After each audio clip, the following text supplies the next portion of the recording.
There's been a lot of talk about Battlefield 3 and Modern Warfare 3, so I'm going to do something different. I want to introduce you guys to an upcoming World War II shooter called Red Orchestra 2.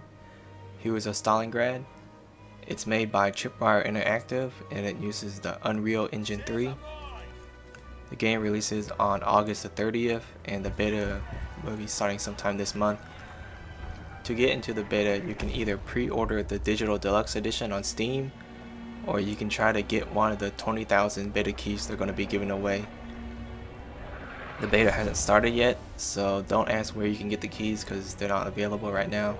Your best bet to get a key is to sign up for Tripwire's Twitter account or Facebook account. You can also visit the Red Orchestra 2 website at www.heroesofstalingrad.com. If you're running how much the game costs, it's $40 on Steam for the regular edition and $50 for the digital deluxe. But if you pre-order, you can get 10% off, and that brings down the price to $36.45. If you own Red Orchestra 1 in pre-order, you get 20% off, and that brings down the price to $32 and $40. You can also get some pre-order bonuses. If you own Red Orchestra 1 and buy Red Orchestra 2, you can get the bayonet unlocks for the Kar 98 and the Mosin Nagant rifle. You can also get special in-game items, the Russian Guards badge, and the German Assault badge. With the Steam Digital Deluxe Edition, you get closed beta access, you get day 1 unlocks for the Elite Assault Weapon, the MKB-42 and AVT-40, and you can unlock the semi-automatic sniper rifles SVT-40 and G41. These are day 1 unlocks. They are not exclusive, so anybody who buys the game can unlock them in game. They also give you 2 Team Fortress 2 hats and 2 skins for Killing Floor. If you haven't played Killing Floor yet, I would recommend playing it. It's pretty fun. I want to talk about expansions and mods. Tripwire let modding teams get early access to the SDK, and what this means is that the mods will probably release a lot earlier than it would if they released the SDK after the game release. Because it takes a long time to create these full conversion mods, it's better that the modders get the tools as early as possible so they can work on it, because most mods they usually come out years after a game releases and most of the population has moved on to another game or something like that. So this kind of offsets that difference, where the mods will probably come out when there's still a lot of players playing the game, so that's pretty good. And what's a good thing is if these mods are really good, Tripwire is going to adopt them as an official expansion pack, and you'll be able to download it through Steam. But if it doesn't become an expansion pack, these mods will have full Steam support, meaning you can download the mods through Steam and you can update the mods through Steam. And I think Tripwire is the only other company other than Valve that's doing this with their games, and that's pretty cool. 3 notable mods that I know that are in development are Rising Storm, In Country Vietnam, and Iron Europe. There might be some more, but these are the 3 main ones that I know of. Rising Storm takes place during the Pacific Front of World War II. I believe some of the developers are from the Darkest Hour modding team. If you haven't played Darkest Hour yet, I will recommend it. It's a pretty good mod for Red Orchestra 1. In Country Vietnam takes place during the Vietnam War. And the last mod is Iron Europe, which takes place during World War II. From what I heard, it's gonna be more than trench warfare, so don't shoot it down just yet, because it's World War I. I want to talk about some of the game modes in the game. Territory mode is the original Red Orchestra 1 game mode. It's an attack, hold, and defend objectives within a certain time limit, or until one team runs out of reinforcements. Countdown mode is a single life game type. It's a short round timer. Players have to attack or defend a series of objectives, and they only have 1 life per objective. So if the attacking team captures an objective, they move on to the next zone. If they fail, they lose the game. But if they capture a key objective, they can get a second chance if they fail to capture the main objective. To win this game mode, you need to either kill the other team or take the objective before the timer runs out.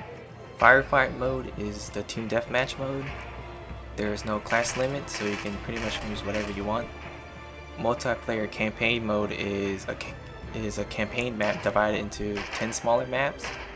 Players get to vote on which map they want to attack, and they can decide how many players they want to send there. Each campaign can last up to 4 hours, so this is probably something you want to play when you have a day off and not when you have to go to work or something. They have 2 co-ops. One is a co-op campaign mode, which is the single player campaign with co-op. Another mode is called scrimmage mode, and that's like a terrorist hunt from Rainbow Six. From what I heard, the co-op modes will be delayed until after the game releases, so they won't be launching with the game. There will also be offline challenges where you can do stuff like shooting range or an assault course. You'll be able to earn awards and compete in competitions with it. This will also be delayed until after the game releases. Next, I want to talk about some of the game features. For RO2, they're going to be using 2 different anti-cheat systems, Back and Punkbuster. With Punkbuster, you have the ability to turn it off, and it will come with 3 stages. Stage 1 is access to the server screenshot functionality and streaming bans. Stage 2 is standard Punkbuster protection that won't interfere with Steam. Stage 3 is full Punkbuster protection, and it may interfere with Steam. They will have VAC as a default enabled anti-cheat system. In RO2, you can earn these things called battlefield commissions. They are like temporary promotions given in game to players who do really good one round. So say if you're a low level player and you do really good one round, you get temporarily promoted, so you can unlock some of the higher classes and play them temporarily. The game also has character progression, so you can rank up your character, his classes, and his weapons. And as you rank up, your clothes become more tattered and ragged from spending a lot of time on the battlefield. Your character has the potential of locking hero classes, and there can only be 1 hero per team, and I'll go into more detail with that later on. RO2 has client customizations like changing the HUD or key bindings. I don't know the full scale of it, but there could be more than this, but this is all I know. One of the more important things for a first-person shooter game is dedicated servers. Not only does RO2 have dedicated servers, but they give you 2 options. You can either rent servers, or you can run server clients from your house. So if you have a server at home, you can just install the server client from Steam and run your own server. There will be demo recording in the game. One of the things that we're really excited about in the new game is we have a fully dynamic music system. What this system does is it actually tracks the morale of the players for each team, and if the morale of your team is high, we'll actually play some more triumphant music. If your morale is low, we'll play more somber music. And there's actually a completely different soundtrack for the German and the Russian side. We're really also excited that we've signed on composer Sam Ulick to do the music for the game. And Sam is most popular, or best known for his work on the Mass Effect and Mass Effect 2 games. So in addition to dedicated servers, server owners will be able to customize practically everything from the game. Server owners will have full access to controlling things like weapons, classes, game types, gameplay elements, and scoring. Hero classes will be in the game. They are rare and only 1 player per team can select it. They provide an additional perk to nearby soldiers like reduced suppression effect. They can also carry elite weapons like the Soviet AVT-40 fully automatic rifle. Another big feature for PC gaming is LAN support, and RO2 has that. The game supports up to 64 players, and the maps are scalable to smaller servers for 16, 32, and 64 players. In terms of realism, there will be 2 selectable ones, a relaxed realism and realism.